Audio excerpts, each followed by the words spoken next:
Hello guys, this is your friend and we are back with a new fanfic. Which is what if Naruto accidentally went back in time and met young Tsunade part 1. And if you enjoy this fanfic then please press the like button and subscribe to my channel for more fanfic like this. And now let's start the fanfic. Months after Pain's utter destruction of the village, the villagers, both citizen and ninjas, were working on rebuilding the village. Tents were set up outside of the perimeter, while the buildings were getting put together. Construction workers from other nations traveled to the destroyed Konoha site to help rebuild and provide the necessary supplies to get the job started. Moments later we see somebody making hundreds of shadow clones to quicken the pace of constructing the village. He had blonde spiky hair, tan skin, and 6 identical whisker marks on his cheeks, 3 on each. Because of his condition his canines and nails were longer than usual, making them fangs that'll poke out of his mouth and claws. Also the pupils in his ocean blue eyes were slitted making it fox-like in appearance. He continued to wear his orange and black jumpsuit. When the villagers witnessed the mass creation of blonde shadow clones, they cheered for their hero. Shouting things like, "Our blonde hero has finally arrived," and, "Hooray for the hero of Konoha." Some even walked up to him and asked for his autograph. Usually this would make Naruto blush in embarrassment, but after months of continuous praise it started grating on his nerves. He had things to do and these people continued to interrupt his plans. "Please people, I'm very busy. I only created the clones to lend you a hand while I was on my to do my own thing," he said, walking between the villagers thinking about just what he was going to do. After nearly going 9 tails against Pain and meeting his father face to face, he decided to search for his father's estate to collect what was his. He had thousands of clones searching all around Heian Kuni. His father mentioned something about his house being near a mountain. His clones checked the Cage Mountain already and found nothing. But also considering his father's Hiroshin technique, the house could be anywhere in the entire continent. Hell, it could be in Iwagakure for all I know, which would be weird. He shook his thoughts away and focused on the job at hand. 3 weeks later. It was now 3 weeks later and the nations were at war. Of course Naruto wasn't told, but he still knew. After all, he has gotten smarter and more calmer. Right now he was in a giant turtle. He was given a mission to study and file some animals. So you could already tell he's pissed about that. Well, at least something good happened before he got the mission. He found the house of his father around 2 weeks ago. It was on top of a mountain, a couple of miles away from the Valley of the End. He climbed the mountain using nothing but his hands, as physical training of course. "I could still remember how pissed I was," the blonde thought as he sat next to a tree to begin meditating for a while. Flashback 2 weeks ago. The blonde was currently climbing a mountain. His clone informed him his father's house was near the peak. He was suffering from a mild case of nostalgia, due to the house being a couple of miles away from the Valley of the End, where he had his first true fight with someone he used to consider his brother. His head peeked over the top of the mountain, and he pulled his body over the top. He was confused how someone would put a house so far up a mountain, or how they even got the supplies up here. He was currently looking over the side of the mountain. He could barely see the ground. Suddenly a bolt of lightning passed right by his ear. Some of the bolts touched his ear, causing it to become numb. He turned around to see fireballs coming at him. He swiftly dodged, using chakra to quicken his movements. He ran forward at the regular house that was firing the techniques, but it was difficult when spikes made of earth rose from the ground under him.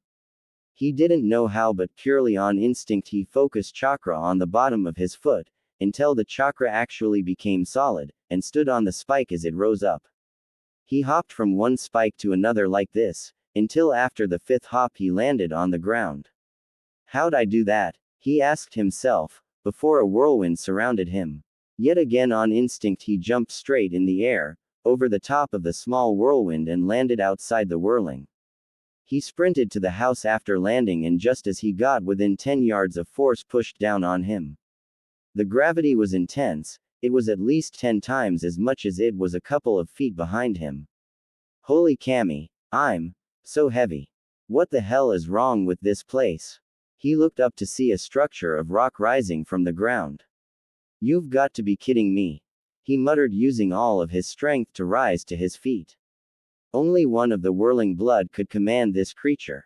A strange voice spoke from every direction. The blonde didn't have time to freak out because the golem charged at the teenage shinobi, not having a problem with the gravity effect. The blonde was immediately punched out of the area, landing an inch from a spike. Naruto held his chest in pain. He was surprised his heart didn't pop because that hit hurt like hell. He looked up to see the golem coming at him, except this time he was even faster. Oh, I see. Without being weighed down, the rockhead could move faster. Great. Naruto thought, rolling to the side, causing the golem to miss its punch and completely destroy the spike.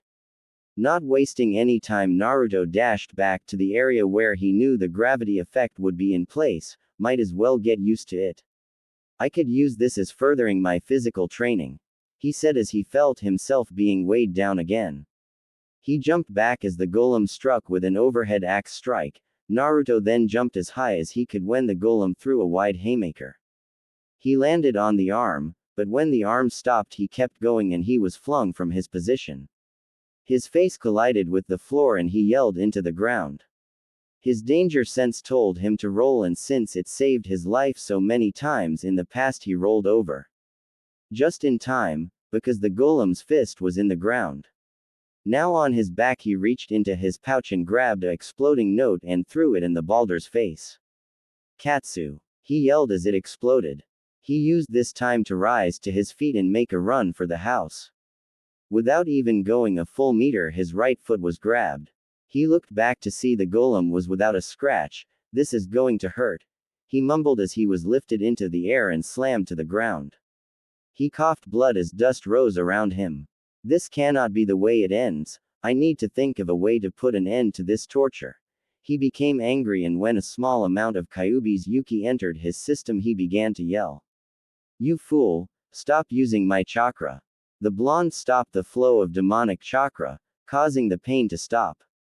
Don't use my chakra again. There's something different about this place, and the use of demonic chakra causes serious pain. Remember that kanji we seen carved in the side of the mountain on way up here? Yeah, it said Shin, meaning pure, so I guess anything that deals with malice or hatred would get rejected painfully. Right, you need to find another way to deal with the rock. The blonde nodded as he felt himself being lifted into the air, getting an idea. As he came out of the cloud of dust he finished his last hand sign. Here, eat the only lightning technique I know, Raiden, Raidosho. Almost immediately a series of lightning bolts came out of Naruto's hands. The blonde knew that Earth was tremendously weak against lightning techniques. He was proved right when the golem exploded, causing rocks to fly everywhere. He landed on his back with a smile on his face. Ha, it's over. He panted. This time he was proved wrong when the structure began to repair itself right before his eyes. Oh come on, really? He said as he began to remember what he heard earlier. Only one of the whirling blood can command the creature. Does that mean only an Uzumaki can take control of the golem? He said to himself as the golem in question was fully put back together. The walking boulder began walking toward the blonde genin. Stop! The blonde yelled, causing the golem to falter in its step. This angered the blonde. I command you to stop. This didn't do anything as the golem continued. I said be still. Naruto yelled. 1 because he was angry with the golem, and 2 because he was feeling pain worse than when pain stabbed I am with all of those rods. This had the most effect as the golem stopped. Now go back to wherever you came from. The golem nodded and began breaking, the ground absorbing it. After the last rock was absorbed, Naruto dropped to his knees, the fight finally over. After a while Naruto rose back to his feet and begun walking towards the house. Well, at least you can move easier. Yeah, that's because I had to fight a fucking structure of rock. I guess you can do anything when you have to fight for your life, even if it's withstanding gravity 10 times the regular amount. After reaching within 5 yards of the house, a hologram of his mother and father appeared in front of him. He took a step back in shock and surprise. He was more surprised when the holograms vanished. Thinking it was a genjutsu, he pressed his fingers into the ram seal and muttered, "Kai," sending a pulse of chakra in all directions. He watched shocked as places in the air became distorted and just inches around the house, telling him there was some kind of barrier around the house and also where the jutsus came from. After his revelation, he stepped forward, bringing the holograms of his parents back. "Hey son, I see you found the house and got past the golem. That's your Uzumaki blood at work there. I was a little nervous with the idea, but I can tell, you activated the lost bloodline of the Uzumaki." "Wait, bloodline? What bloodline? I have a bloodline. Unfortunately, I have no idea what the bloodline is supposed to be. All I know is that there was another with it." Kushina stopped talking. "Another Uzumaki with the bloodline, but who is it? I'm the only Uzumaki in the world, the last of my kind. Kyubi, did you find anything different about me yet?" he asked his tenant. "Nope. Nothing at all. Sorry, Kit. Well, look at you. You sure have grown. What are you, 13? Maybe you're 14 years old. I remember when you were just born, you were so small, you could fit in my hands." The hologram of the Yondaime said, holding out his hands. Naruto grew angry as the speech progressed. It seems that he was supposed to inherit his parents' place when he turned 13. He clenched his hands into fist, his nails digging into his skin and nearly drawing blood. "So how does it feel being a genin? I see you're wearing the Konoha Hite 8 proudly." Minato finished his speech. At this point Naruto just walked forward, his nails drawing blood. It wasn't even a second later when blood pooled inside of his hands before it seeped through his knuckles, running down his fist and dropping onto the floor. "Calm down, Kit. Weren't you on the training trip with your sensei during that time period? And besides, who in the village would even know about your family's private house? Nobody, that's who. Now calm down." Naruto had reached the door to his house, not paying attention to his hologram parents. He did calm down, after hearing his tenant. He grabbed the knob to the door. When his bloody hand touched the knob, seals that on the knob spread out and soon covered the entire house. This little even also cancelled the barrier around the house and his parents' holograms. He entered the house to find that it was a regular house.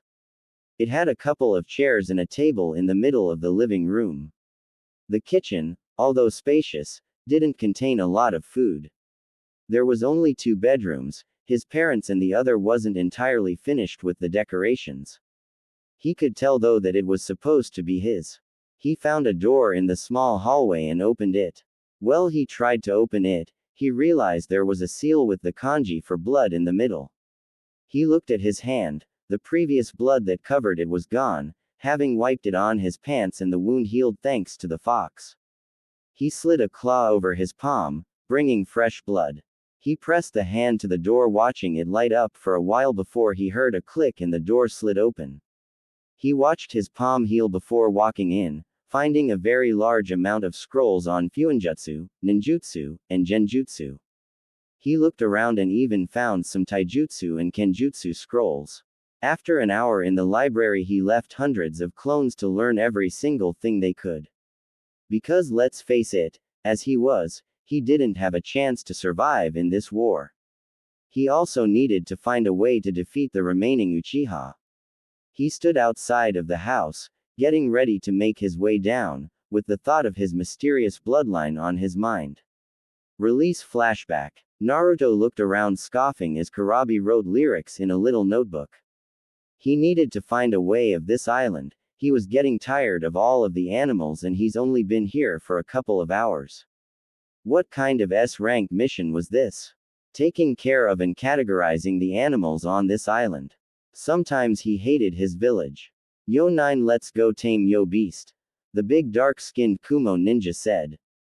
The blonde glanced at the Hachibi container. "Sorry B, but I've got my own agenda," he said using a body flicker. He appeared at the peak of the Turtle Island. His headbands, tails, were blowing east with the wind. He knew he was in the coast of Kumo, and if he knew his geography, the way back home would be south. He focused wind chakra to his feet and jumped as far as he could, using his newfound skill in advanced wind manipulation to help himself glide in the air.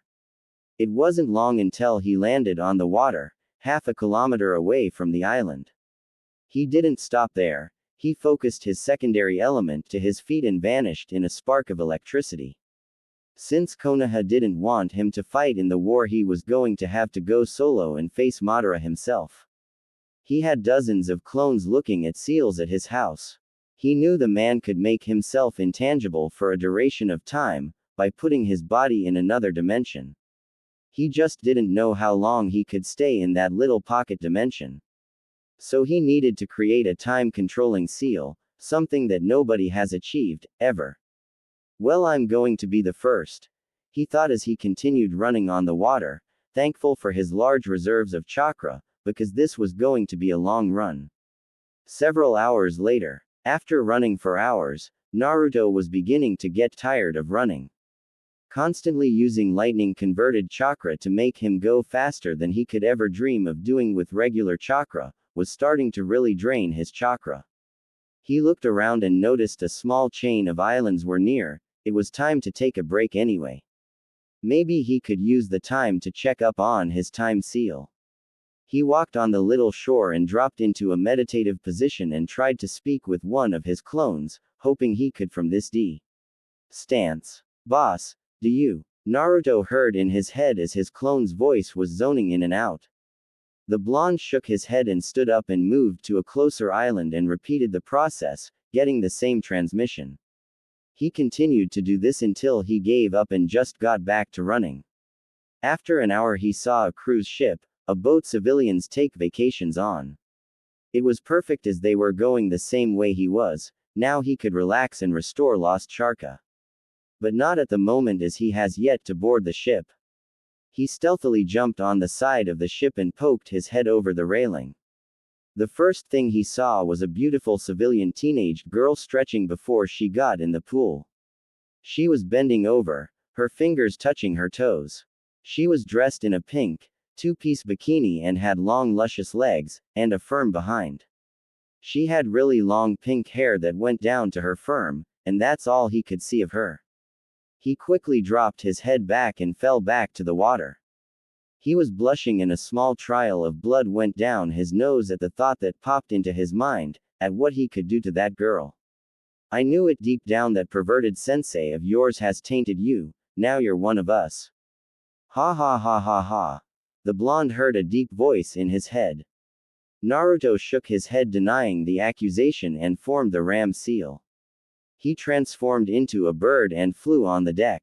He craned his neck watching the civilians, keeping up the act of a bird to some of the people that were watching him.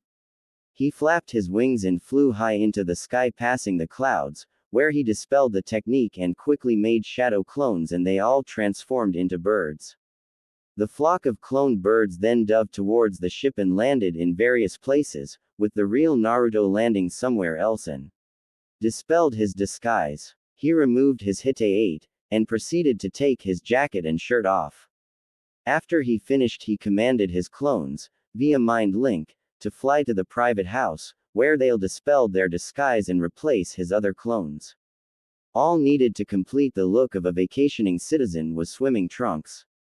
He glanced around and headed towards the lodging of the boat and looked around for some trunks. He started checking the vacant rooms, but some rooms were vacant, which made him wipe his nose. He found some trunks in a vacant room and quickly put them on after taking his pants and sandals off, sealing everything in a time seal on his arm. He only had about 2 days before the ink was used up and his stuff appeared. The trunks looked great in his opinion. They were black with an orange fiery dragon on his left leg. He looked himself in the mirror and gave a smile as he then stepped outside and began to relax. He sat at a table and a waitress walked up to him. "Hey sir, would you like a drink to help relax?" she asked him. Her dark red hair flowing with the breeze and her large sea cup were straining against her white and black shirt. Naruto nodded and she brought him a drink minutes later. He took a sip and relaxed, looking at all the lovely ladies around him. I needed this little break. I wonder if B told them I was gone yet. he thought to himself. 2 days later with the allied cages. He did what? Tsunade of the Sannin roared in anger at Naruto's stupidity, as Kurabi calmly stood there in all seriousness. He was carrying Samahade, with the previous owner, Kisame, being dead and all. That's right, Hokage Dono, 9 just up and left. He doesn't even have his beast fully tamed yet. Without proper control he's going to be captured by Madara, the Ox Jinchuriki said. I don't doubt your accusation, Kurabi-san. We must find him before it's too late. Anbu, she yelled, and a 4-man squad of Anbu appeared in black cloaks. I want you to find and bring Uzumaki Naruto back here, where he will be given his punishment. She ordered, and Anbu nodded and vanished. The big Hokage turned back to her fellow cages but was stopped from speaking when Maida-gai entered the room with some news. Hokage-sama, that enemies are mobilizing. Quote, all 5 cages steeled their emotions at the news and started to mobilize their own troops, thus fully uniting the 5 nations. 3 days later, Naruto had been working on the seal that would help him end Madara's life, the entire time he was on the cruise. In private, of course, which was hard with all the ladies wearing skimpy bikinis, and having water cling to their bodies. Making him and others enjoy their assets even more. He even had fun the last day of the cruise, with the same chick whose ass was in his face when he first tried to sneak on tea. He ship. Man, was she kinky. Hey kid, how many times do you think she bit into your neck? The fox said, causing Naruto to shiver in delight after being reminded about how kinky she was. A couple times, fur ball. What was her name again? Naruto asked, wearing a pair of black cargo shorts and a skin-tight rust orange shirt. The seal on his arm too expired, and he retrieved his scrolls and ninja equipment. This new attire was better than the last one, and he wouldn't be recognized as easily. Well, he would still be recognized because of his whisker marks, but there was no way to hide them without wearing something on his face. Her name? Let's see, I think it was Mocha. Man, did that babe have some fangs? I can't believe you forgot her name. Kyuubi roared in his head in disappointment. I don't own Rosario plus Vampire, no matter how much I want to. Naruto put his weapons pouch back on his hip and sat in the grass. He created a shadow clone that drew seals on his wrist for his shurikens. Hey, in my defense, it's not my fault. With all the blood-sucking she did, I'm surprised I didn't pass out. No, I'm glad I didn't pass out, he said, getting up after the clone finished and sealed his shurikens. Why are you glad you didn't pass out? A voice said behind the blonde. Oh, this one Kai. The blonde slowly turned around to see Madara and Sasuke standing meters away from him. What the fuck are you doing here, and how long have you been standing there? Naruto said, getting ready to put his new skills to the test, dispelling the clones at his house to gain more knowledge. Madara smirked behind his mask as he glanced at Sasuke. Sasuke here couldn't wait to fight you on the battlefield. So after hunting for a couple days, well, here we are. We just caught a fox. Madara said, chuckling at his joke. Really? The 2 teens thought, glancing at the older Uchiha. Listen, old man, just let me handle this. You just stay back and don't get in my way, or I'll kill you next. Sasuke said, hopping off the tree and landed on his feet meters away from Naruto. Finally we meet again, Dobi. I hope you're at full power right now, because I sure am. The demented teen said, putting a hand on his sword. Naruto stared at his former teammate and noticed something different about him. His eyes contained more focus than rage, and his stance showed his confidence in his apparent victory.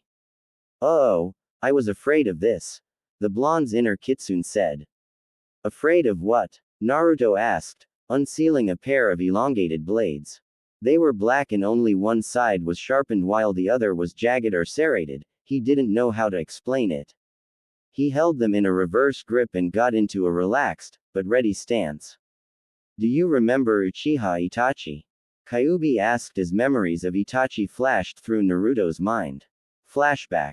Naruto opened the door to the hotel, only to come face to face with a pair of fully matured Sharingan eyes. It flashed again to show Itachi's body turning into a flock of crows and flying away. Once again it flashed to show one those same crows flying right into his mouth and him swallowing it. I've given you a large amount of my power, use it wisely. The blonde was left speechless, unable to give a reply to the retreating Uchiha. The image faded to show rain falling from the sky and Naruto's soaking body standing over Itachi's eyeless corpse. Nothing was said between Naruto and the rest of the group as Naruto took a knee, his hand brushing a loose strand of hair away from the Uchiha's eyeless sockets. I will, Itachi-san, the knowledge and power you have given me will help me right your wrongs, the blonde whispered as he stood to his feet. Release flashback. Naruto was returned to the area, when his memories shattered around him. He was returned to see Sasuke raising an eyebrow at his blades. Before the Uchiha could question the blonde about his blades, Naruto spoke. So you took your brother's eyes, the blonde didn't really ask, but stated it like a statement. You reached an all-time low, Sasuke Tem. The blonde seethed as his pupils stretched horizontally and he entered sage mode. He was glad he knew how to remain completely still, in any position, thanks to his training. The younger Uchiha ignored the taunt and changed his regular Sharingan to his eternal Mangekyo Sharingan, which was a weird mix of both, his and his brother's Mangekyo Sharingans. Meanwhile the elder Uchiha was watching from his perch on a nearby tree branch. Finally the time has come for these two to fight. After all, it's fate that brought them together. During the pause Naruto had continued to gather nature chakra, making the bright orange of his iris become dark orange. Then he vanished, surprising both the Uchihas at his speed. But their eternal Sharingans faintly recognized the path the sage took. Sasuke held up his Kusanagi to the left to block one of Naruto's blades. His knees buckled a little due to the power behind the strike, he was barely able to push the blonde off of him. Said blonde did a backflip and landed 3 meters away from the douchebag. The Uchiha felt liquid on his cheek and lifted his left hand to his left cheek and looked at the liquid on his fingers. Blood, but how? He muttered. His eyes darkened and a twisted smirk appeared on his face. This just became a lot more exciting, he said. The blonde smirked at his former comrade, hearing what he said. He took a couple of hops back and furthered the length of the sharp wind on his blade. He flexed his fist as he did so, to further ready himself. Madara watched from his spot and smirked at the two. It's a shame for someone so skilled to fall, they way he will. Soon I will have my pet back, only to trade it in for a better pet. He stopped thinking to return his focus to the fight. 2 hours later, the clearing had been completely destroyed, black flames were everywhere, there were craters inside of craters. In the biggest was Naruto and he was crouching in the middle, with 8 tails swaying behind him. His body composition was that of a miniature Kyuubi, minus fur and a tail. On the floor in front of the mini kitsune was Sasuke, the life in his eyes were gone on and his body was completely missing its right side. The young Uchiha's blood was spread all around the battlefield. Instead of taking full control of Naruto, the fox stayed true to the deal he and the blonde made long ago and returned the control to the teen. The physical makeup of the fox's body twisted and turned in different directions and minutes later it resembled that of a human. The 8 tails morphed and contorted and converged to form 2 tails. Seconds after that the very dense Yuki removed itself from the blonde's body, causing the Genin C. Loths to be revealed. Or what was left of the attire. The shirt had been ruined by countless Chidori Senbons and various fire techniques. Madara stood half a kilometer away because of the destructiveness and longevity of the fight, had destroyed the area they were fighting in. I'm surprised young Naruto killed his best friend. Of course Sasuke had no intention of holding himself back, and had no doubt about wanting to kill his rival.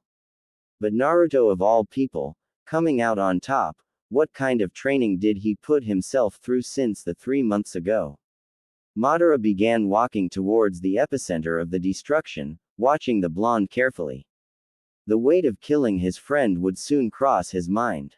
Naruto looked down at the remains of his old friend. His eyes started to slightly burn and his weary body forced him to his knees. He rubbed his eyes for a while and opened them, only to come face to face with Sasuke's own face. He had a small flashback to the time he and Sasuke had an intense fight at the Valley of the End. It's ironic, isn't it, Sasuke? This time it's me over you. I wish you wouldn't have forced my hand at this. He lifted his hand to Sasuke's eyes and closed his eyelids. Jabutsu Suru, Watashi no Yujin.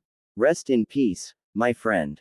He said softly, as the pain in his eyes subsided before disappearing altogether. Naruto paid no attention to the chakra leaving his eyes. He turned to the last and true Uchiha on the face of the earth. Kyuubi also didn't pay any attention to his container's eyes. Listen, brat, you still have to get rid of the man's annoying ability. Make the seal, be careful, because he won't let you, the kitsune said. The blonde barely heard a word the fox said, but moved to do what he was planning to, which was to fortunately make the seal. The teen smirked and formed a cross seal with his fingers, Taju Kage Bunshin no Jutsu. He muttered and summoned 1,000 clones that with the Kyuubi's single-tailed cloak, charged at the Uchiha. The elder was smirked and begun to show the blonde just why he was feared. If he had just become intangible and rushed the original, it wouldn't have ruined his fun. The original Naruto used his enhanced speed and hightailed it out of there. Seconds after he left, a large column of black flames shot up in the air. The memories of his clones made him work faster on his seal. Halfway through the seal, Madara appeared behind him and tried to take his head off. It would have happened if Naruto didn't sense the man at the exact moment he appeared. He began jumping backwards, still drawing the seal as fast and as best as he could. He was cursing himself for spilling sake on his previous dimension seal, a couple of hours ago when he was on the cruise. He would have made another one, but yeah, Mocha happened. Madara pursued his target and fired multiple fireballs and even a couple of air bullets at said target. The blonde dodged some of the techniques and used his tails to swat the Uchiha's body away, along with the rest of the techniques. The swat caused the man to bounce and skid along the ground. The blonde chuckled. These Uchiha did not know how to predict the movements of his chakra tails. He knew as soon as Madara recovered from the attack he was going to be pissed about it, just like Sasuke was, so he started gathering chakra in front of him. His ears twitched and he ducked, barely avoiding a bladed fan. He turned and kicked the man in his chest and rolled on the ground, thankful that he didn't mess up any of the ink for the seal. He resumed gathering the chakra and before he knew it he was finished charging up. He compressed the ball of chakra and ate it. Madara got back to his feet. He wasn't Naruto to retain his reflexes even after just fighting Sasuke. Play time is over, it's time to end this little game. Naruto roared his chakra beam at the Uchiha and watched in satisfaction when the man was vaporized. He kept it up for as long as he could, just to make sure. He only had the beam up for at least a minute. He stopped the beam and dropped to his knees, dropping his paper and ink brush on the floor, where the ink began to travel along the paper. He had finished the seal, but what he didn't know was that it wasn't how it was supposed to be. Panting, he looked up to see Madara standing in the same spot, without any damage to his body. He suddenly gasped when his twin-tailed Yuki cloak dematerialized and he was left without the power of the Kyuubi in Sage mode. He grabbed the paper, not looking at it, and charged towards the Uchiha, using lightning chakra to quicken his pace. Within a meter of the man, he heard two words he didn't think he would hear again, Shinra Tensei. Quote, he was immediately pushed back by an invisible force. Now it was his turn to skid along the dirt. Naruto crouched to his knees and grunted in pain. A broken left arm, a twisted right ankle, 4 cracked ribs on his right side and 3 broken ones on his left would do that to you. Not to mention the blood seeping into his right eye, from a jagged cut above his brow by a couple of rocks from when he was sliding on his face a moment ago. With his right eye shut he glared at the Uchiha, angry that he had such a technique when he thought only Nagato could do that because of his Rinnegan. He rose to his feet, using his left foot to support his weight. It was useless for the Kyuubi to heal his wounds. due to the amount he already used and his body couldn't take any more of it. He let a minimal amount of lightning chakra surge through his body, focusing on the injured spots. Oh, numb the pain just a bit, it still hurt like a bitch though. He slowly bent down to pick the paper back up, not caring that it was dirty because it was still going to help finish off this menace once and for all. Madara had been watching his target for the past minute, studying him. He knew that he was exhausted from Sasuke and still had the stamina to fight. After seeing the blonde get up, he had to give him some respect, and the only one he has given respect on this level was Hashirama Senju, the Shodai Hoka. Panting at the exertion his body was going through, Naruto slowly started to limp over to Madara. He had a plan, it was going to cause much pain to his body and he hoped it worked. The Uchiha watched the blonde start limping towards him. This kid's tolerance for pain is incredible, he thought, and his eyes widened when the brat disappeared. Naruto, using the power of lightning, rushed through the battlefield. He ran and thrust his arm towards the man and went right through him. Since he knew that was going to happen, he continued for a little over 5 minutes. He was extremely tired now, and knew that if he stopped he was going to drop, so he kept going with this thought in mind. He was surprised that the next time he tried to slap the seal on Madara, said man moved out the way instead of allowing the blonde to go through him. That's it, he could only keep up his intangible ability for 5 minutes before he has to recharge.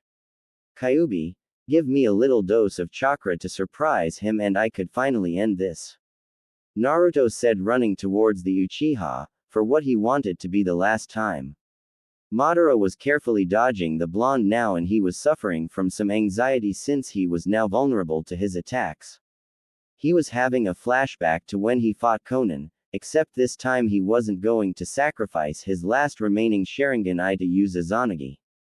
If he did that, all his planning would be for naught, as he needed a Sharingan to cast onto the moon for his Moon Eye plan. He would have used Shinra Tensei again, but he was inexperienced in using the Rinnegan, and because of that he could only use it every 5 minutes. He was going to do it now, but became surprised when Naruto went even faster than he was already going. Naruto appeared in front of the Uchiha in half a second and charged up his seal, ready to slap it on Madara's chest. The Uchiha was surprised that instead of the seal being placed on him, a blinding flash of light occurred right in his face. He covered his eyes in pain since both his dojutsus were activated, well, his Rinnegan couldn't be deactivated. He opened them to find nobody around him, he couldn't even feel Naruto's chakra around, none of it. He looked around, not finding the blonde. After a while he became angered, son of a bitch, I just lost the fucking Kyuubi. Fucking Sasuke. Fucking Naruto. Fuck. Madara yelled. He looked at the sky. Zetsu, find him, search everywhere, he commanded. Black Zetsu rose from the ground a meter away from him. Yes, Madara-sama. The black thing said before sinking back into the ground. The Uchiha stood around for a while longer, just seething in rage. Ah! He roared in anger, using Shinra Tensei and warping out of the area. Now the only thing in the air was a crater inside another crater. Shinobi Central Command. The 4 cages were having a war council. The Case Cage was absent due to being the commander of the army, and fighting with his own squad of shinobi. And speaking of the Case Cage, why the hell are we just sitting here? The Case Cage gets to fight with his people, why can't we fight with ours? The Raikage yelled, slamming his fist on the seal-reinforced table. For once I agree with the Raikage. We are wasting time, which is something we cannot afford, with Madara out there hunting for the lost Kyuubi. I say capitalize on the Uchiha's absence and destroy this army of white, blob things. The Tsuchikage. The Raikage and the Tsuchikage exchanged looks and nodded to each other. The Mizukage rolled her eyes, you both need to calm down. We have business to discuss and we can't do it with you two complaining every few minutes. I know you want to get out there and fight with the others, I do too, but the lil cutie is gaining war experience the longer he's out there by himself, with everyone depending on his orders, the auburn-haired female said, leaning her hand on her right palm. And what would you know about leading armies into foreign territory? If I'm correct, you gained your experience during a civil war, not to mention you've only been a Kage for how long? The old man asked her. Listen, 3 of us Kages have only been in the position for maybe 3 years tops due to certain circumstances. We all know you and Raikage Dono have been in this position and it far exceeds our own time in office. But that subject doesn't matter. What matters is what each of us can do to help our troops in defeating the enemy. Tsunade said, entering the argument. You know what, Hokage Dono, you're right. What we have to do as war-experienced Kages, is know what our enemy is going to do next. And this is why this war council has been called. The Mizukage said, supporting her fellow female Kage. The other Kages grudgingly agreed and calmed down. Good, now we can begin this meeting, Tsunade said, making a few hand seals and a hologram image of the elemental nations appeared. Okay, according to our scouts, the Akatsuki base is here, she said, pointing at a country in the middle of Taki no Kuni and Ta no Kuni. We are going to mobilize our troops through his own and gather around the base. We all know these white blobs are just the infantry in the army, basically cannon fodder awaiting the slaughter. But word from our ambush squad says that the enemy has reawakened the use of Edo Tensei and has made these dead puppets even more dangerous than the ones my old teammate Orochimaru used. The specifics of just who was resurrected is a mystery, but I expect our troops to expect anybody and everybody, she said as a large cracking noise interrupted the meeting. Everyone looked at their teacups to see if it cracked. All of their eyes widened when all of them had a huge crack from top to bottom. It was a second later when the cups broke completely in half and the tea flowed out of the cups and onto the desk. They didn't pay much attention to the liquid because soon after that they all began to hear a rumble that shook the room. They looked in the middle of the desk to see a swirling ripple began to distort the air. Knowing who was appearing, they each stood up. Soon Madara appeared, ki leaking from his very soul, causing the 4 Kages to sweat a little at the actual weight of the intent. This ki is more heavier than the last time we fought. The Sandaime Tsuchikage mumbled under his breath. They each rose their head in confusion when they heard speaking. Where is he? The crazed Uchiha spoke menacingly. Tsunade gasped. Who? She simply said as anything else would cause her to faint. We don't know who you're talking about. The muscled Raikage said, trying to keep his composure. Don't lie to me, he yelled, pushing the Kages to the walls of the room, not using Shinra Tensei, but with the force of His chakra. Each of the Kages hit a separate wall. On my hip, yelled Unoki as he felt the pain of a broken hip. The one-armed Raikage didn't feel anything from hitting the wall thanks to his dense muscles. But he did get ready for a full-fledged fight. The Godaime Mizukage slid to the floor, the wall behind her melting from the excess chakra she was leaking from her body. Tsunade hit the wall but wasn't allowed to slide to the floor as she felt herself being pulled by an unknown force. Her hazel brown eyes was met with both the Sharingan and Rinnegan eyes, which surprised her. Tell me where you hid Uzumaki Naruto. I'll leave this timeline at this point, there's no point in continuing it. Everything is now irrelevant in what I'm trying to say. With Naruto, a battlefield during the Second Ninja World War. The first battle to be exact, as war just begun.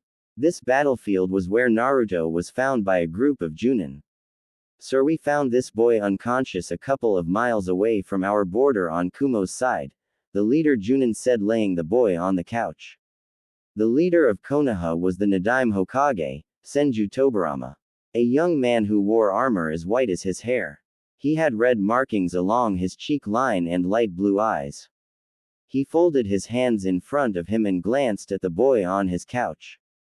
He looks around the age of 5, sending him to the orphanage would be useless at this time. Now is the time of war, I must see if he has what it takes to be a ninja. We'll wait until he regains consciousness to find out what he knows.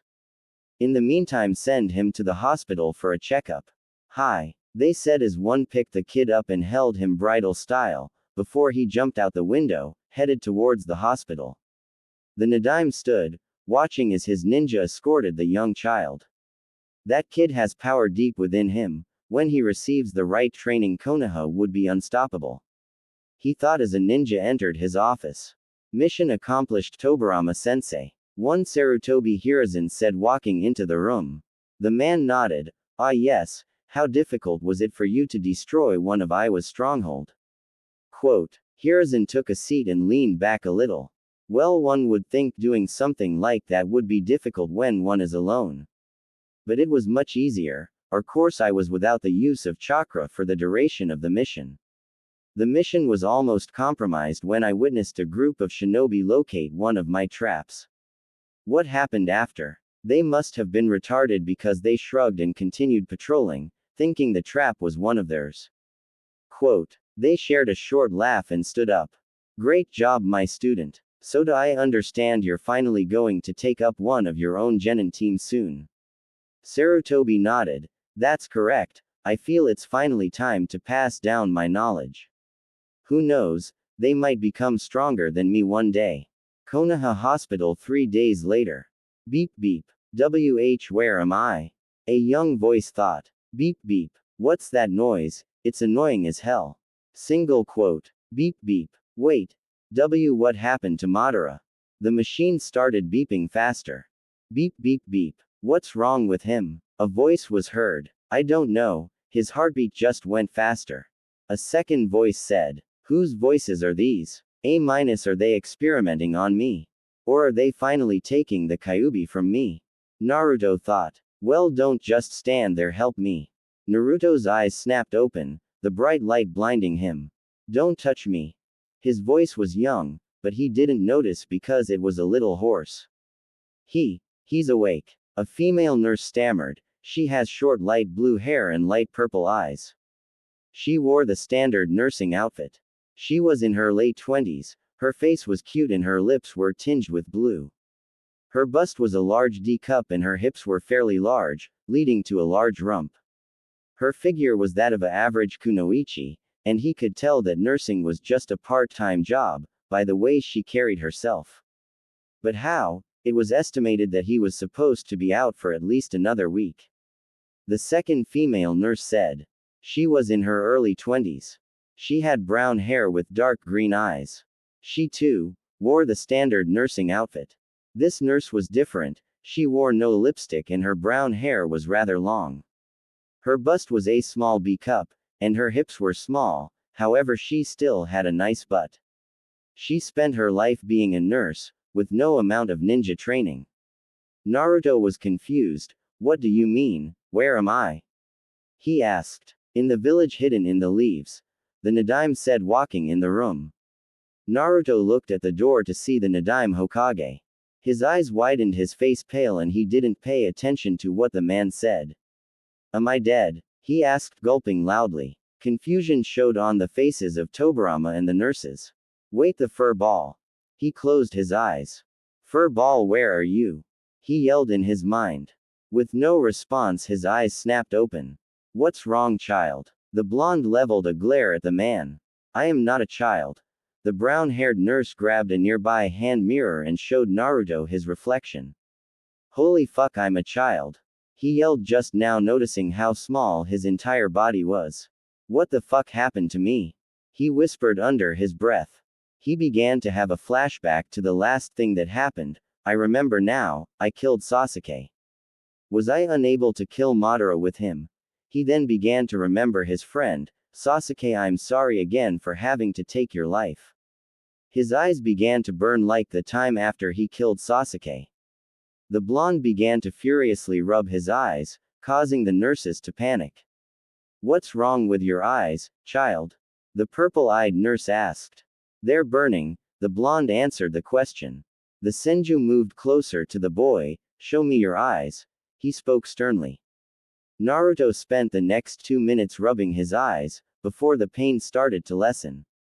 He slowly began to open his eyes, causing the Hokage to reel back in shock. What's wrong? Naruto asked curiously. Your eyes. The sight of the surprised Hokage surprised the occupants in the room. My eyes. Naruto thought, terrified about what he might learn.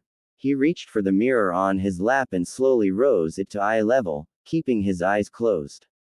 After taking a deep breath, he opened his eyes.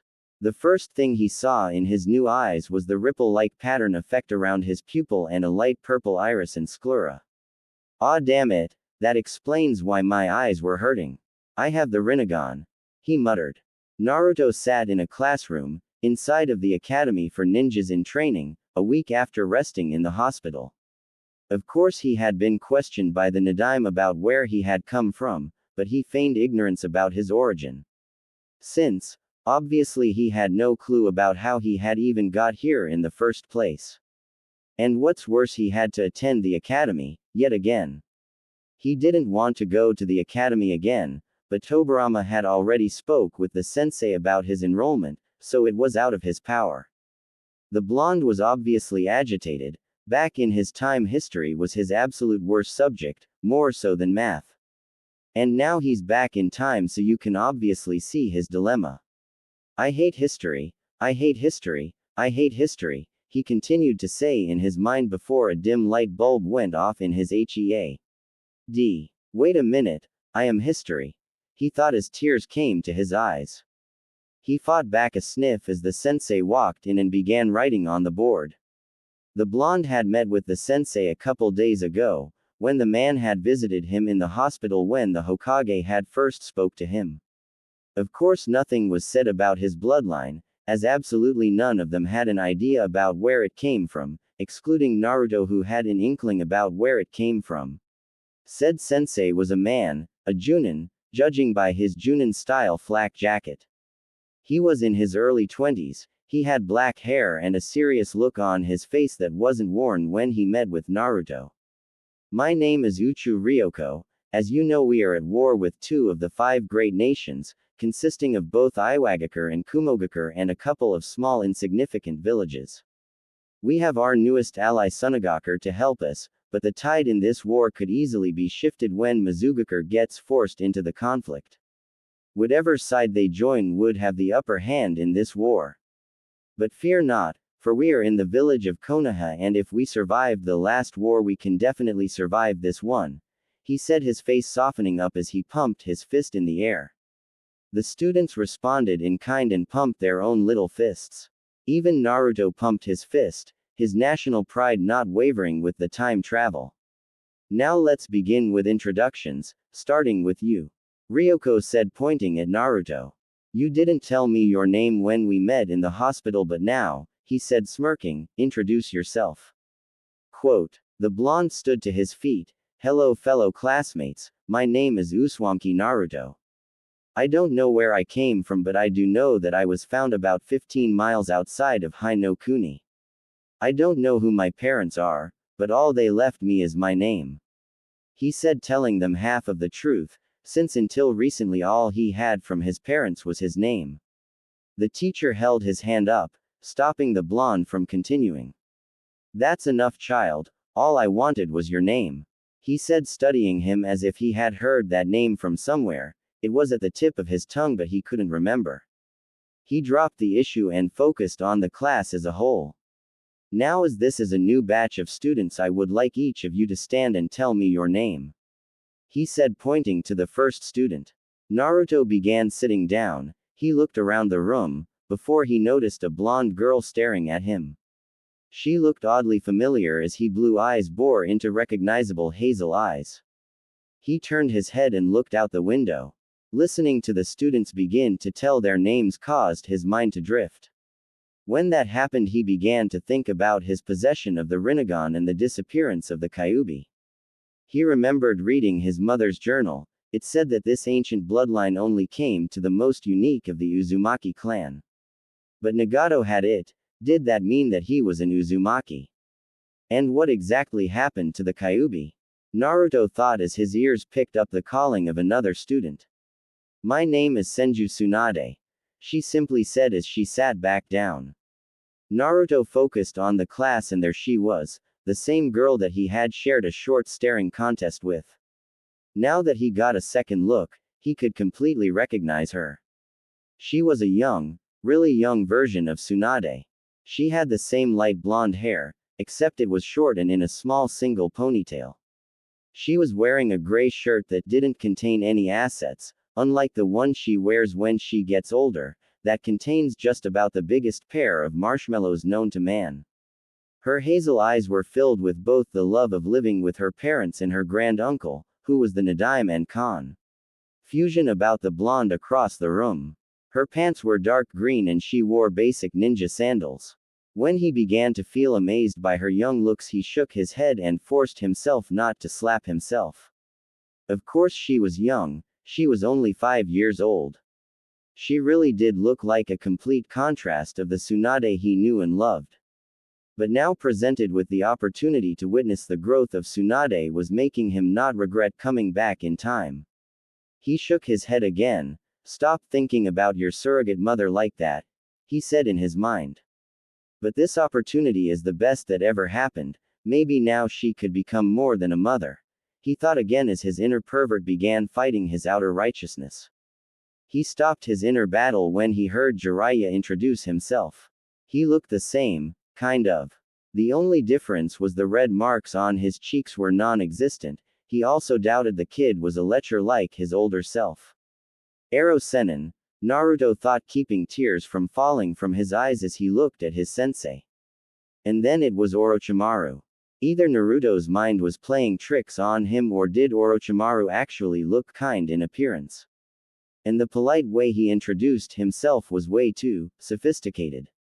The blonde scowled, thinking it was a trick as Orochimaru could never be nice. The scowl left his face only for it to be replaced with a temporary surprised visage at seeing the legendary Sannin so young and weak, at the moment. This just added to the proof that he somehow traveled back in time. It wasn't Madara's doing as he didn't specialize in time but dimensions. Wait, does his time-space ninjutsu count?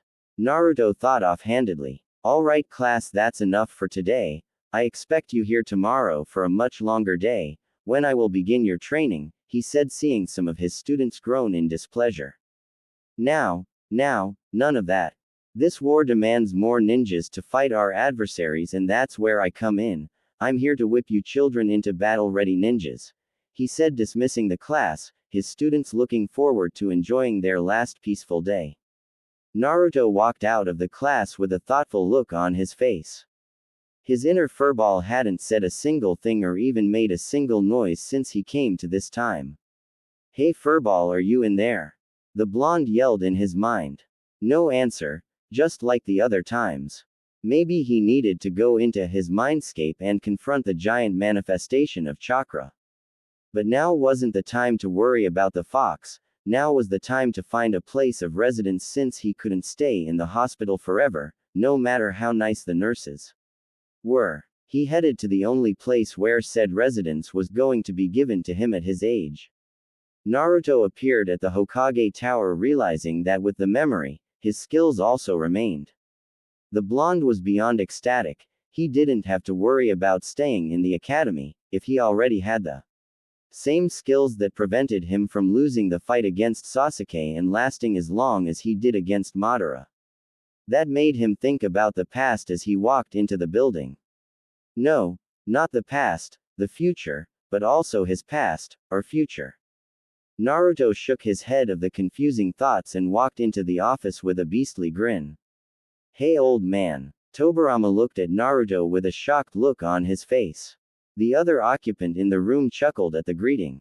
It seems he's more exuberant than you led on, Tobirama-sensei. The young sage looked at the other occupant to see a far younger version of the grandfather figure in his past life. Gigi, he thought, keeping the grin on his face and preventing tears from falling to the floor. Naruto-kun, what have I told you about calling me that? I'm not even old. Tobirama said, resting his chin on one of his hands. Naruto smiled at seeing both of his Gigi's. Well, compared to my age, you're pretty old, he said, smiling wider. We do have about a 25 gap in our ages, unless you're not 30 like you told me, he said, slightly bouncing on the balls of his feet. Hiruzen looked at the young sage in slight amazement. Are you sure you're only 5? He said, chuckling at his own question. Oh, you have no idea. Naruto thought, smiling even wider in that was possible. Tobirama let out a big sigh. Forget about what his age could be. Ooh, where are my manners, Naruto? This Sarutobi Hiruzen, me and my brother have taught him everything he knows. Hiruzen, this is Uzumaki Naruto-kun, the child I told you about. Sarutobi looked at Naruto in thought. Naruto-kun, do you know anything about Uzumaki Mito? He asked, getting a confused look out of the blonde. Never mind, Naruto-kun, forget I asked you, he said, leaning back into his chair, keeping his other question out of his mind since it wasn't his business. Tobirama could see that the child didn't have an idea about anybody from his own clan, so he decided to change the subject. So Naruto-kun, what are you doing here? The blonde looked at the cage. I don't have a place to stay.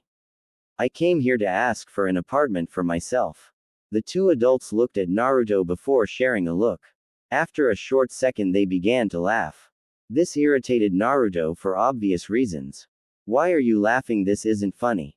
He yelled with his Rinnegan blazing to life, radiating in anger, and a weird and dangerous silvery aura surrounded Naruto. The current and future cages stopped their laughter when they literally seen the misty aura appear around the oblivious blonde.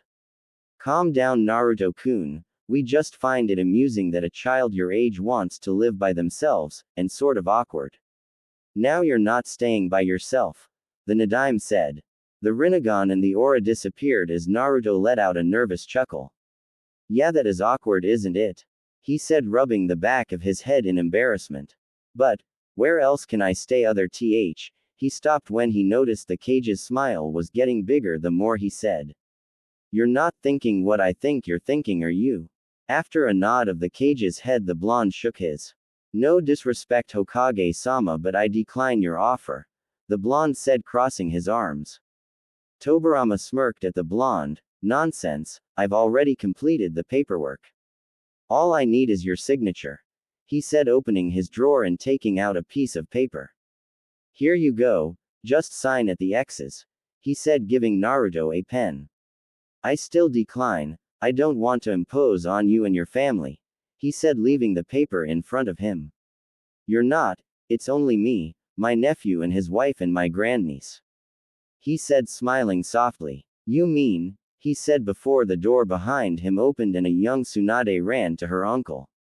Oji-san, she said, running straight to her granduncle, hopping over Naruto and the desk and landed right on his chest, and proceeded to hug the life out of him.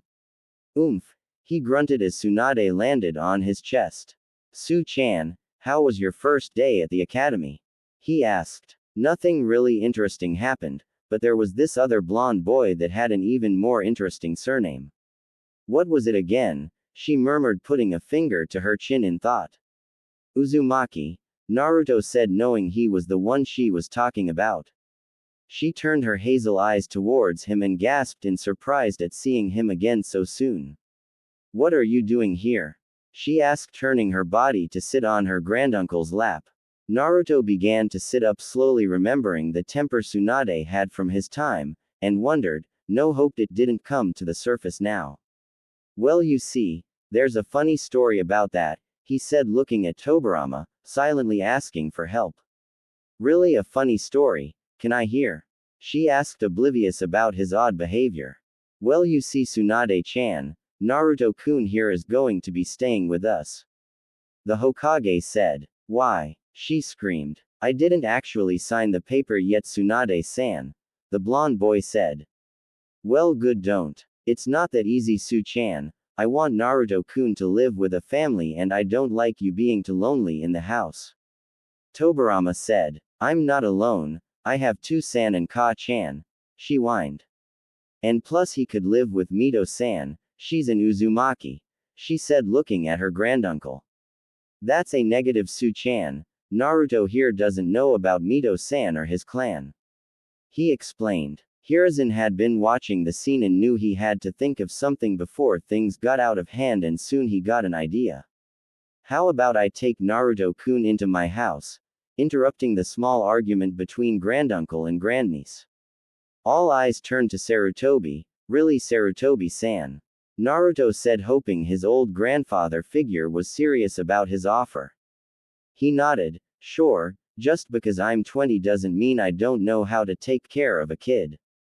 Plus after the death of mother and father in the last war, I can sympathize with the little blonde, he said leaning over to rub Naruto's head.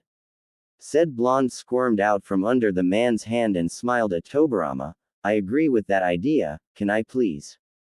He pleaded at the Nadime with Tsunade joining in. The Nadime closed his eyes and shook his head, this caused the blondes to look at each other and nod. When the Nadime opened his eyes, two puppy dog-eyed jutsus were upon him. One pair of teary hazel eyes and one pair of ocean blue eyes. Oh no, my only weakness, he thought before he dropped his head and sighed in defeat. The two blondes cheered and would have high-fived, but they were too far apart from each other. Sarutobi chuckled, thinking back to how this playful blonde was not even 10 minutes ago. Such a strong aura and that odd dujutsu of his, I must find out more about it, he thought watching as Tobirama made a new document and they all signed it. XXX The streets of Konoha XXX. The happy young sage was walking through the village with Sarutobi at his side. He was even more amazed at all the people walking in the village, since this was obviously before the Second and Third Wars and the Kyuubi reduced the population. This brought his attention back to the subject of the fox. Since he was back in time, did its chakra or mind or something go back to the body in this time or what? When are we going to get to your house? He asked looking at Sarutobi. Hiruzen smiled. What do you mean, we're there? He said walking towards a 2-story house. I recently moved out of the small compound, because even with its size, it was too big for one person. He explained opening his door. The house was simple, medium-sized living room, large kitchen with an island dining table, 2 bathrooms, 3 bedrooms and a study library. Don't you think it's like the same thing? Naruto asked. What do you mean? Well, you moved out of a compound, only to move into a large house. Don't you think it's the same thing? Naruto asked, yawning a little. Sarutobi walked into the kitchen to get some water. I guess you're right. Yet again you surprise me, he said walking into the living room to find Naruto asleep on the couch. Hiruzen smiled and brought a spare blanket from his closet and draped it over the child's body. He rubbed his head and walked up the stairs to fix up the guest room for his new Otudo. XXX Naruto's Mindscape XXX. Naruto walked through his mindscape after falling asleep on the couch. It was the only opportunity he had to literally jump into his mind. He walked around in the murky water. He looked down into his reflection to see his 17-year-old self. This was further proved when he noticed he was taller and his hands were bigger. He focused on his eyes to see the Rinnegan. Seeing it in this form was weirder than seeing it in his younger self. He looked around and noticed the pipes that signified his chakra pathways were much larger and glowed silver with tinges of blue. I don't remember my chakra being that color, but then again, it seems right for some reason, he thought as he continued walking in his mindscape. The more he walked, the more perplexed he became. By this time he could hear the fox either calling him toward the caged room, or its snoring. But now it was silent and that put him on edge. He walked into the room to see the cage, but there was nothing behind it. He squinted his eyes at the cage and he could barely make out the outline of the fox's body. After having it in his sights, it became fully visible. It looked asleep, but he could tell something else was wrong with it. He took a step and was shocked to feel a small earthquake. He was even more shocked to see the figure of the fox breaking down, collapsing onto the floor. Soon all that remained was darkness, the remains of the fox fully disintegrated, and Naruto, who was completely speechless. Sochi, is that you? A voice asked from what seemed like everywhere. The blonde became alert and he jumped back and willed everything around him to turn to a sunlight clear ring, with absolutely no trees to hide behind. He looked around for the intruder, keeping the amazement off his face at the sudden change in the area. He turned completely around to see a woman behind him, and that's when he remembered what the oddly familiar woman said to him. Son, he thought, taking a closer look at the woman to fully realize that she was indeed his mother. How did you get in my mind? What happened to the Kyuubi just now? How did the area turn like this? Why do I have the Rinnegan? He nearly screamed the last question at her. Kushina walked to her son, her flaming red hair blowing in a non-existent wind. She wore a plain red kimono that hid a full pair of C-cup and a black obi tied around her waist. The blonde noticed that said waist was slimmer than the hologram he witnessed at his father's house, back in the original time. She was barefoot, allowing the grass to tickle her feet.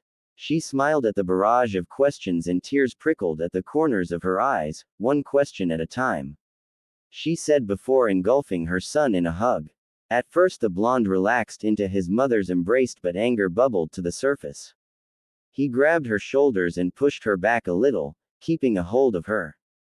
Do you have any idea about what kind of life I've lived? How dare you act like you haven't deserted me? He said, letting go of her and taking a step backward. I've had about the worst childhood in the history of Konoha, and it's all your fault. He spoke to her between clenched teeth, it being the only thing keeping him from lashing out. The tears fell from the mother's eye before she sniffled, her own anger rising to the surface. You really think it's my fault for dying? How selfish of you to think something like that. You have no idea what I went through to get into the position I'm in at the moment. She told her son, her tone being borderline murderous. She was that mad at her son. You really think I wanted to leave a baby, my infant son, alone in a village, that I knew was going to hate you? With you being the host of the demon that just killed most of their loved ones, it's guaranteed that they'll resent you. She scowled at him. This angered Naruto more than it should have, and he activated his Rinnegan in anger. Kushina smirked at seeing the Uzumaki bloodline in her son, the smirk being more prideful. It seems I touched a nerve somehow. Well, let's see if you know how to use those legendary eyes. She said, getting into a stance. My thoughts exactly, Naruto said, running straight at his mother. XXX 1 mind hour later XXX. The crimson-haired mother stood over her child, softly shaking her head. You did pretty good, your only strength was your regular skills. Your skills with your eyes was absolutely horrendous. By the time I was your age I had already mastered the different techniques these eyes have to offer. She said. After the short fight with his mother, Naruto, whose body was covered in cuts and bruises, couldn't find the energy to move his limbs.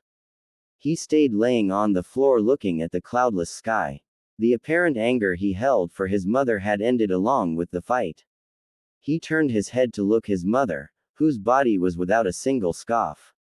Of course, I just received these new eyes of mine.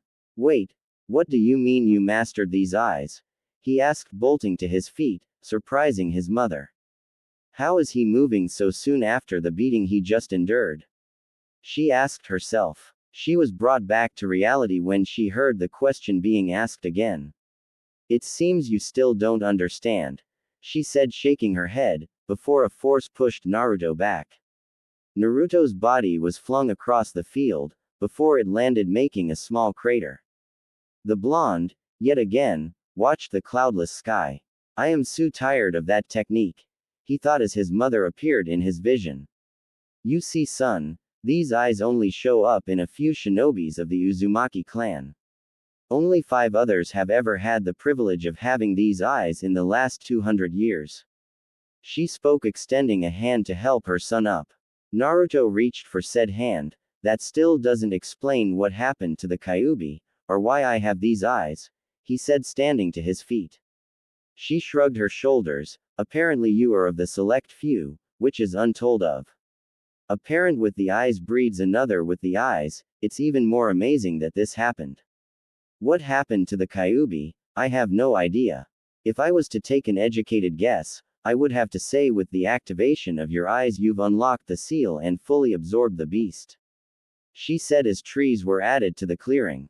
Naruto pondered on what his mother told him before he got another question. But if I absorb the Kyuubi, shouldn't my chakra be crimson or blue? Why is it silver?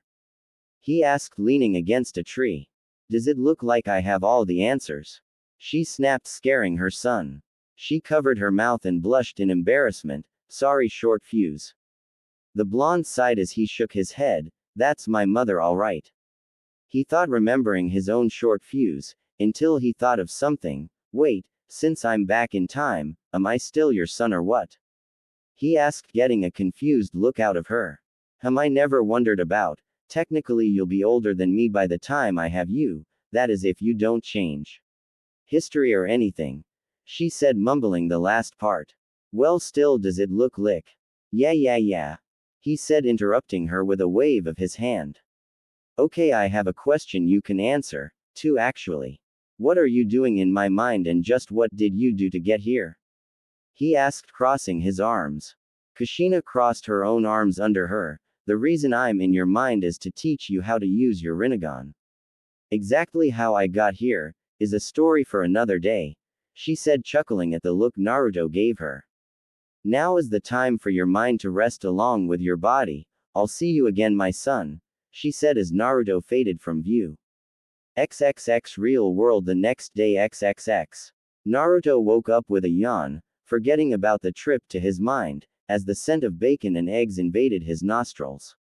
He looked around and found himself inside of a plain-looking room, laying in a bed far bigger than his body. He looked down to see that he was in the same attire from yesterday. He got out of the bed to notice a pair of dark gray training sweats and a tight and sleeveless light gray shirt. His stomach growled and he promptly took a quick bath and changed into the gray clothing. They felt a little loose on him, but he just shrugged his shoulders and walked downstairs. Thinking of a good prank, he lowered his chakra signature and stealthily sneaked up to Sarutobi. Good morning, Naruto-kun. I see your energy has returned with the nap you took, said brown-haired man, said, turning around and popping the young blonde on the head with a spatula. Itai, Naruto said, rubbing his head. That hurt. Why'd you do that? He said with tears approaching the edges of his eyes. Hiruzen smiled at the young child in front of him. Nice try, Naruto-kun. I'm not going to fall for that. Unlike sensei, I'm immune to that, he said, turning back to the cooking food. That was close. Any longer and I would have apologized, he thought as Naruto grumpily walked to the dining table. So what's the plan for today? Naruto asked as Hiruzen set a plate of bacon and eggs in front of him. Well, you're going to go to the academy, and I'm going to get ready for a mission, Sarutobi said as a messenger hawk begun to peck on the kitchen window. The blonde groaned, remembering about having to go to school. He quickly ate his breakfast and exited the house. He found himself in the section of the village where the clans of said village resided. Of course, the Sarutobi clan, even though Hiruzen is the last one, it was still considered a clan in the eyes of the village. Only because of the strength wielded by Hiruzen. The point being, he was on the other side of the village, far away from the academy. Luckily he had an hour before 8. The blonde gave a small smirk as he used a shunshin to vanish from his spot. Unknowingly someone had watched the blonde's little exit. One Hiruzen had been watching his surrogate little brother through the window and was a little surprised to see said blonde VA niche with AC rank supplementary technique. A child shouldn't be able to do that technique, let alone even mold chakra. Who exactly are you, Uzumaki Naruto? He thought. XXX Training Ground 7XXX. Naruto walked into the training ground, finding it empty. Well, not entirely. One young Orochimaru was seen punching one of the newly placed logs. Naruto tried not to sneer, but said sneer just happened to creep onto his face. The blonde wanted nothing but to just kill the future S-rank criminal. He was preventing from doing so, when Orochimaru turned around. Oh, I didn't realize I had an audience. Hey, you're the Uzumaki kid, it's a pleasure to meet you personally, he said, walking up to Naruto and extending a hand. The blonde wanted so much to be rude and leave him hanging, but he had sort of an epiphany. Maybe he could prevent Orochimaru from ever becoming evil, and he'll become an ally in the future. He smiled and extended his own hand, shaking the hand of what he wanted to be a sure comrade. And you're, Orochimaru, it too is a pleasure to meet one such as yourself, the blonde spoke to the pale child. Though Orochimaru was dressed in a noble-looking kimono, he was outside in the dirt, training to get stronger. At the moment Orochimaru didn't resemble anything dealing with nobility. So are you here to watch me train, or are you up for a little sparring match, to test skills, of course? He spoke, taking a few steps back. That is, if you have the skills. He added, bouncing on the balls of his feet and relaxed into a ready stance. The blonde smirked. Cocky little brat, he thought as he began studying the young fighter in front of him. Based from what he knew about the adult version, Orochimaru was very slippery, like any other snake would be. But this Orochimaru was different. The adult was always anticipating the moves of his opponent and was a master strategist, on the level of any Nara. This version wasn't any different, was he? After a minute, the blonde finally slid into a stiff stance, not ready to reveal any of his skills at the moment. Come hither. Motion later, and Orochimaru charged at the blonde.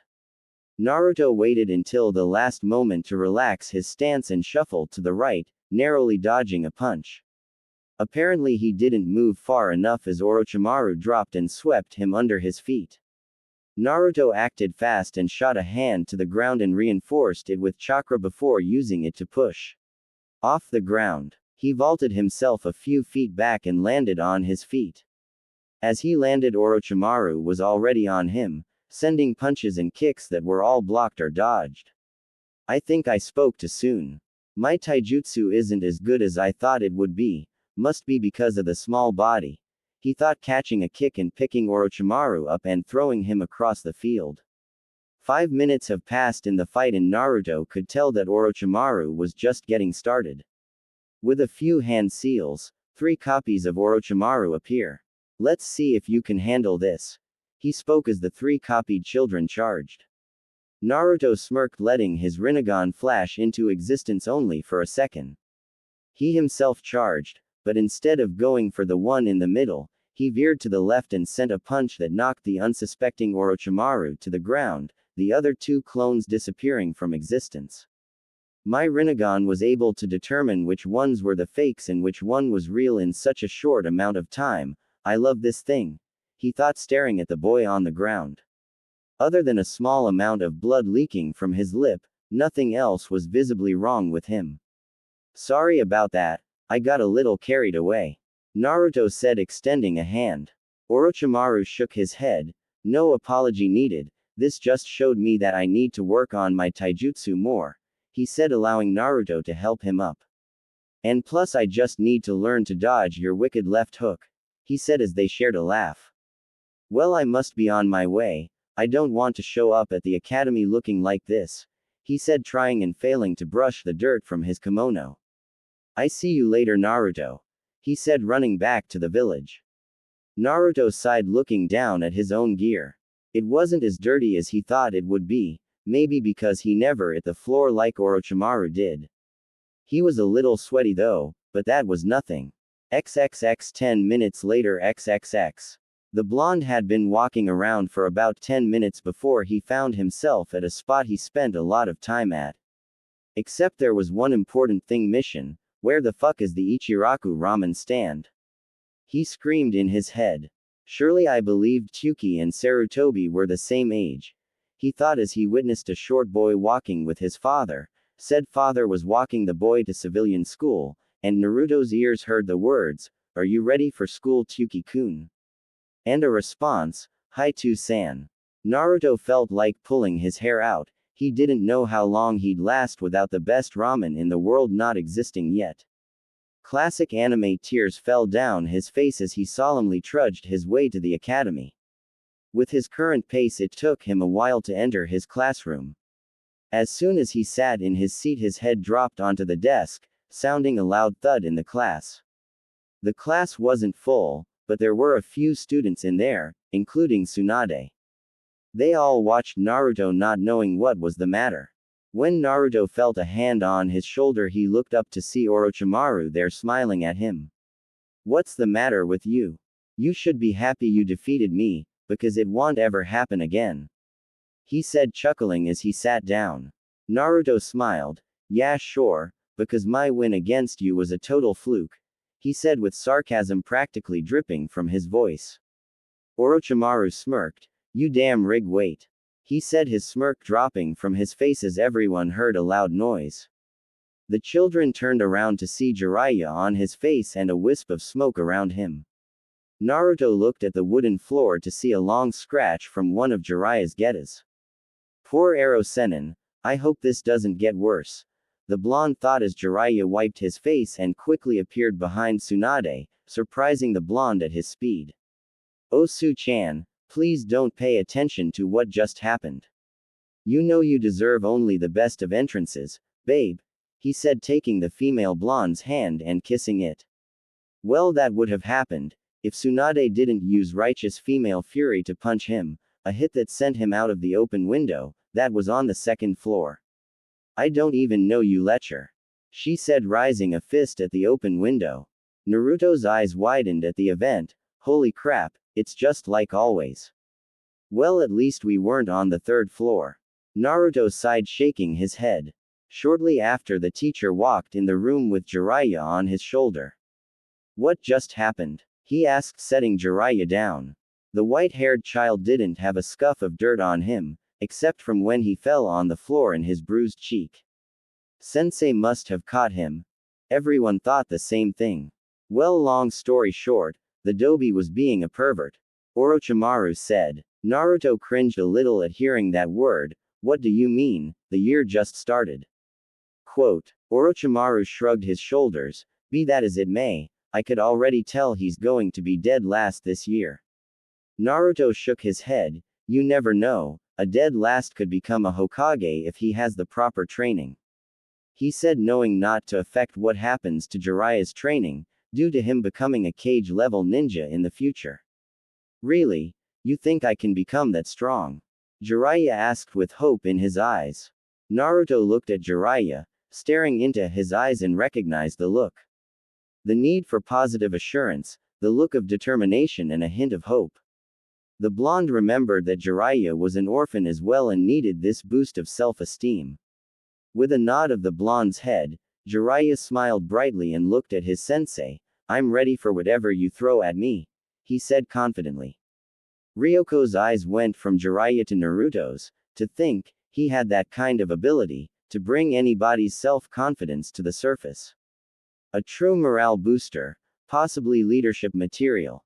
He smiled as he turned around and walked to the front of the class. Excellent, I shall begin your training now. Trust me, you'll stop hating me when it's finished, he said vaguely as all the students took a loud gulp. Oh please, how bad can it be? It's going to be a piece of cake. Naruto unknowingly thought out loud. It was too late as he realized his mistake. Ryoko smirked. Oh really? He said, chuckling darkly. XXX 1 year later XXX. Currently the blonde was evading the strikes of 3 students, Tsunade, Jiraiya, and Orochimaru. Each of the students were wearing dark gray training pants. Naruto was wearing a very dark orange shirt, Tsunade was wearing a dark green blouse, Jiraiya was wearing a dark red shirt, and Orochimaru was wearing dark blue shirt.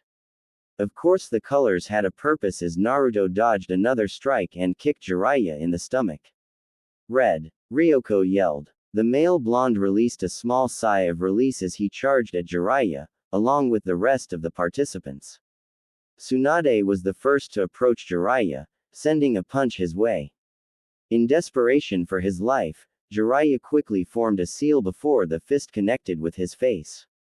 A wooden log replaced the white-haired child. A large dent with multiple cracks appeared on the dense log from Tsunade's punch.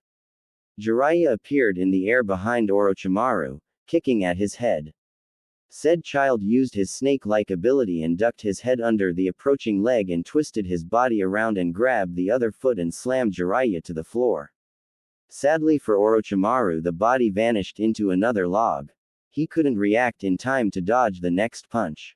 Fortunately he was protected by Naruto, who caught the punch that would have connected with Orochimaru's head. Amazing job protecting your teammate. The male blonde heard his teacher yell from the sidelines. Naruto didn't have time to congratulate himself on the praise as Jiraiya tossed him over his shoulder and quickly swept Orochimaru's feet from under him. Tsunade, who was about to punch Jiraiya, stopped as she heard her sensei yelled, "Blue." This time it was Orochimaru's turn to evade his classmates. He quickly pushed himself off the ground and formed the ram seal. Shortly after 8 clones appeared around him. Which one is the real me? He said. Jiraiya and Tsunade each turned to Naruto, who always could see through these kinds of tricks. They were surprised to not see him in their sights. Currently Naruto was in the air, having used chakra to rocket himself into the air to prevent any of them from seeing his eyes. He smirked. Just because they're not regular clones doesn't mean you could evade my eyes. He said, softly deactivating his Rinnegan, which he had extreme training for. Attack the one on the far right. He yelled to his teammates as he dropped on the far left and began destroying the Earth clones, with his hands encased in electricity. The sensei Ryoko stood from the sidelines with a proud smile on his face as he watched his absolute best students training in this team exercise. I don't need to explain the exercise, do I? It was obvious that these students mostly benefited from his intense training, the others didn't stay that low. After the amount of injuries they sustained. It truly is a shame, he thought looking at his other students, none of them were special like the 4 on the training field. They didn't have the mindset to go into the battlefield and truly, they're not entirely battle ready at the moment. They're only children after all, but these 4 are something else entirely. He thought, returning his gaze to the training field. Green. He yelled, seeing Tsunade not become on the defensive. After 5 more minutes of Tsunade defending herself and evading every possible hit, Ryoko ended the TRA. Eining. Excellent. Truly amazing. You 4 are truly my greatest pupils, he said, chuckling. Now for evaluations, Tsunade. Being a girl, I wanted to lighten your training a bit, but I'm glad you forced me not to. You truly are reaping the benefits of my training. Jiraiya. That booster in the beginning of the year was just what you needed to rise up from being a loser in the eyes of your classmates. Orochimaru. A genius in the eyes of many, a prodigy in the eyes of the rest, a true ninja of the era.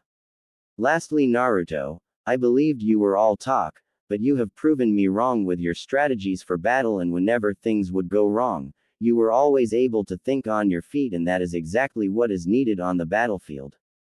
I would pass each of you, if I could, he spoke, confusing his students. What do you mean, sensei? Tsunade asked. Of course you could pass us, we're too good to sit in a classroom. Jiraiya said, puffing out his chest. Believe it or not, I agree with the pervert on this one. Orochimaru said. Hey, I'm not just a pervert, Jiraiya said. Jiraiya-dan. Naruto tried to say, but it was too late as he, Tsunade, and Orochimaru covered their ears and closed their eyes. I'm a super pervert, Jiraiya yelled with huge fireworks erupting out of nowhere. Jiraiya stood in a pose with the peace sign high in the air. Ryoko stood with a tick mark on his head. He promptly smacked the child in the back of the head. What have I said about being an idiot?